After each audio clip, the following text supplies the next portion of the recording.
네, 안녕하세요. 주터페인입니다. 오늘은 현재 시장 상황에 대해서 요약을 좀 드려보고 승률을 높이는 퀄컴 장기 투자 아이디어에 대해서 이야기 드려보겠습니다. 자, 도이치뱅크의 폴 커츠가 이야기했습니다. 내용이 좀 긴데 간단하게 요약을 드려보면 예측가들은 팬데믹 반등의 규모 그리고 경기 부양책의 인플레이션 영향 그것이 일시적인 것이 아니라는 사실을 과소평가했다고 합니다. 그러니까 인플레이션이 이렇게까지 심각해질 줄 몰랐었던 거죠. 현재 공식적인 도이치하우스의 뷰는 23년 말 24년 초에 미국의 경기 침체를 예측하고 있다고 합니다. 간단히 이야기 드려서 인플레이션의 재앙은 다시 왔고 계속 머물 것이다 라는 이야기인데요. 지금 도달한 인플레이션율이 사실 최고치일 수도 있지만 연준이 원하는 목표치까지 내려오려면 꽤나 오랜 시간이 걸릴 것입니다. 통화 긴축은 전 세계 모두에게 영향을 미치는 정책이고 미국 경제가 지속 가능한 길로 연착륙할 수 있길 바라면서 느린 접근을 하는 것은 매우 그럴듯할 것이라고 합니다. 일단 도이치뱅크의 견해로서는 경제적, 재정적, 사회적 피해를 최소화하기 위해 오히려 너무 많은 일을 하는 것이 실수라는 것이다 라는 말을 했는데, 즉 총 수요를 감소시키는 유일한 방법은 합리적인 것처럼 보이는 것보다 그냥 더 높고 더 빨리 금리를 올리는 것이라고 합니다. 인플레이션으로 여러 나라, 여러 사람을 잡은 초기 볼커 시대를 돌이켜보면 그때처럼 현재 시장은 큰 불황을 겪을 수도 있습니다. 하지만 시간이 지나 최고의 연준 의장으로 뽑히고 있죠. 그래서 연준이 더 빨리 그리고 더 적극적으로 행동할수록 경제에 대한 장기적인 피해는 줄어들 것이고, 비록 피해가 있다라고 하더라도 연준이 필요한 일을 하는 것이고, 장기 인플레이션을 용인하지 않아야 미국 시장이 살아날 수 있는 것이기 때문에 도이치뱅크로서는 빅스텝을 원하는 강한 견해라고 볼 수 있겠습니다. 현재의 국제 진행 상황을 간단하게 이야기 드려볼게요. 다양한 시장은 서로 연결되어 있기 때문에 매크로 상황을 모르는 상태로 주식 투자를 한다는 것은 있을 수 없는 일입니다. 자, 최근에 상하이가 봉쇄를 했고 베이징까지 봉쇄한다는 뉴스를 보셨을 텐데, 갑자기 팬데믹에서 엔데믹으로 가는 시기에 제로 코로나화 하겠다고 시민들을 격리시키고 공장에 출근하는 근로자들을 못 나오게 하고 제조업을 물류를 올스탑 시켜버렸습니다. 중국이 세계 최대의 제조국가, 그러니까 전 세계의 공장 역할을 하는 거 여러분들도 잘 알고 계시죠? 그래서 미국도 힘들어지고 기타 다른 국가들도 힘들어지고 있기 때문에 특히 가장 많이 타격을 받는 미국은 한 발 빼며 일부 중국산 제품 관세 인하를 검토해버렸습니다. 일단 현재 상황이 너무 힘드니까 본인들의 실수를 인정하고 한 발 뺀 거라고 보시면 되겠습니다. 미국이 중국산 제품 관세 인하 검토를 하자 중국에서 어떤 일이 일어났나요? 봉쇄 완화해주고 경기 부양책 하나 둘씩 써가면서 소비 촉진시키고 있는 상황이죠. 과거의 냉전 상황과는 다르게 서로 경제적으로 많은 성장을 이뤘고 상호 협력을 하고 있는 상태이기 때문에 더 이상 미국이 중국을 일방적으로 길들이기는 조금 힘들어진 상황입니다. 바야흐로 신냉전 시대다 라는 말 들어보셨을 겁니다.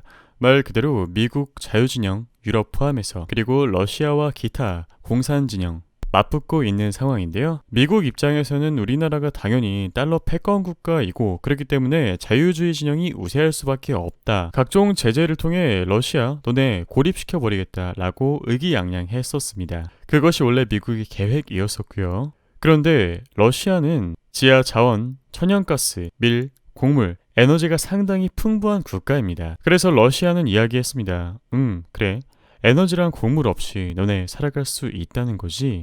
이렇게 되니 미국 입장에서는 에너지 패권에서 분리할 수밖에 없기 때문에 오펙에 가서 요청을 할 수밖에 없죠. 상황이 이런데 우리 좀 도와주세요. 그럼 오펙이 이야기합니다. 도와줄 수도 있고 안 도와줄 수도 있고. 당연히 지금은 석유 결제 대금을 달러로 결제하고 있지만 달러의 지위가 약해진다면 위화나 루블화로도 석유를 결제할 수 있을 겁니다. 그래서 결국 에너지, 이 풍부한 자원이라는 패권을 얕봤다가 러시아를 고립시킨다는 미국의 제재는 사실상 실패로 돌아갔습니다. 유럽 입장에서는 어쩔 수 없이 러시아에게 아쉬운 요청을 할 수밖에 없죠. 천연가스 의존도가 40% 이상을 넘기기 때문입니다. 여러분들도 아시는 것처럼 천연가스는 반도체 공정 중에도 쓰이고 2차전지 배터리를 만드는 과정에서도 사용이 되고 에너지로도 사용이 되기 때문에 꼭 필요한 자원이고, 만약에 천연가스를 러시아에서 끊어버린다면 유럽의 경제는 정말 올스톱이 될 수도 있습니다. 러시아 입장에서는 자원이 풍부하니까 뭐 줘도 그만 안 줘도 그만이죠. 러시아가 갑이니까요.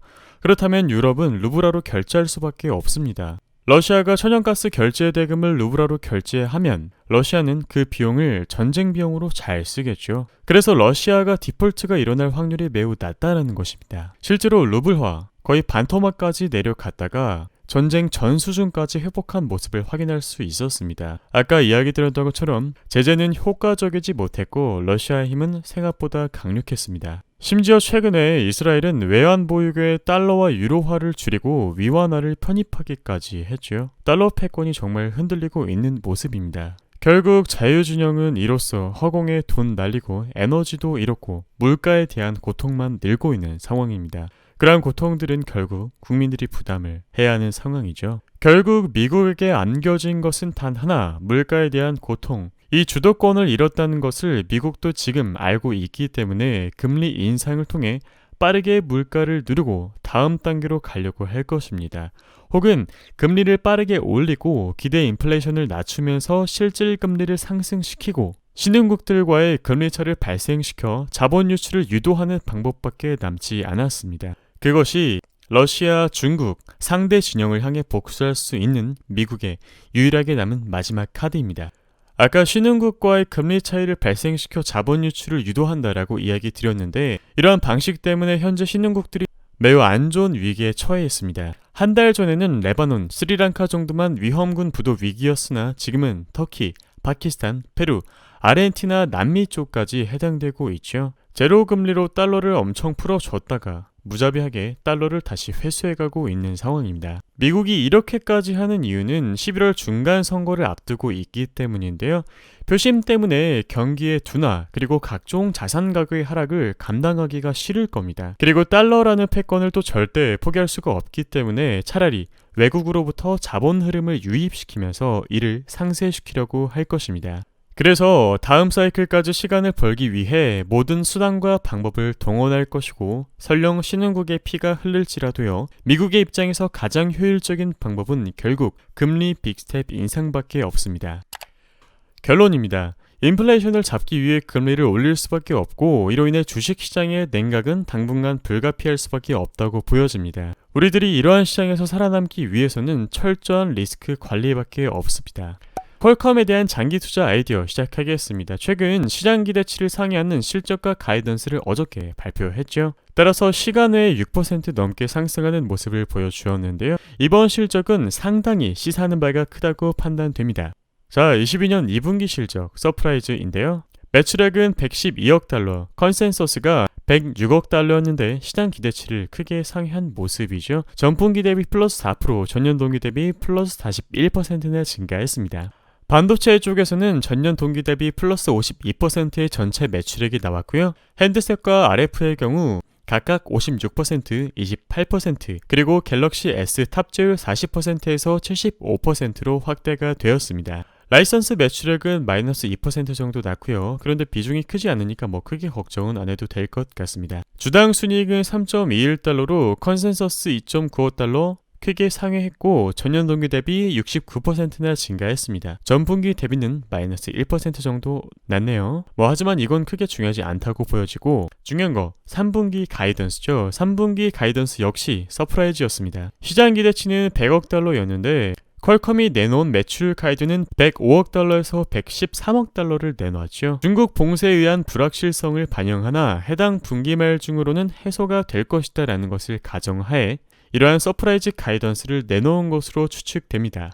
다음으로 퀄컴의 투자 포인트를 보겠습니다. 스마트폰 시장은 우려의 목소리가 제기되는 대표적인 시장인데요. 퀄컴 역시 시장 부진을 인정하긴 했지만 실적으로 보여주었습니다. 아주 훌륭한 모습을 보여주었죠. 결국 스마트폰 시장의 양극화 속에 프리미엄에 집중하기에 시장 부진 영향이 덜하다는 점, 작년 공급이 워낙에 안 좋았기에 공급 개선에서 오는 기저효과, 마지막으로 매출 다각화 노력입니다. 거듭 퀄컴의 투자 포인트로 언급드렸던 내용들이고 여전히 유효한 포인트들입니다. 그럼에도 지난 5년 내 최저 수준인 12개월 선행 PL 11배는 너무한 것이 아닐까요?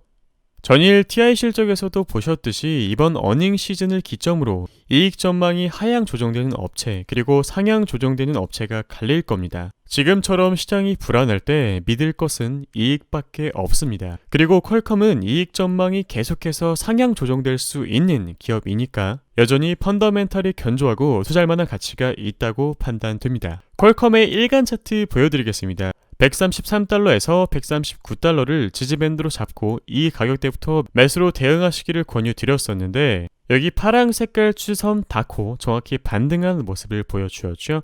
실제로 매물대랑 겹치는 구간이기 때문에 이 자리에서 반등 날 확률은 매우 높았습니다. 신규 투자를 진행하신다라고 하더라도 오늘날의 자리부터 분할하셔도 좋을 것 같고 조금 보수적으로 시장을 보시는 분들이라면 이중바닥, 그러니까 이렇게 저점을 한 번 더 올려주는 모습을 보여줄 때 이 구간에서 진입하시는 것도 괜찮다고 보여집니다. 그래서 우리들이 퀄컴에 얼마나 오랜 기간 동안 투자할 거냐, 퀄컴을 일주일 만에 사고 파시는 분들은 적을 거라고 생각합니다. 보통 2년 혹은 짧게 1년 정도 가져가시는 분들이 대부분일 텐데 우리들은 평균 단가를 100불 초반으로 잡는 것을 목표로 하고 제시드린 가격을 지지 가격대로 설정해 볼 수 있겠습니다. 1차는 오늘날의 가격대부터 시작하셔도 괜찮다고 판단이 되고요. 여기서 설령 내려간다라고 하더라도 1분기 견조한 실적을 받기 때문에 124달러에서 2차 매수를, 116달러에서 3차 매수를, 109달러에서 4차, 마지막으로 90에서 93달러가 혹시나 온다면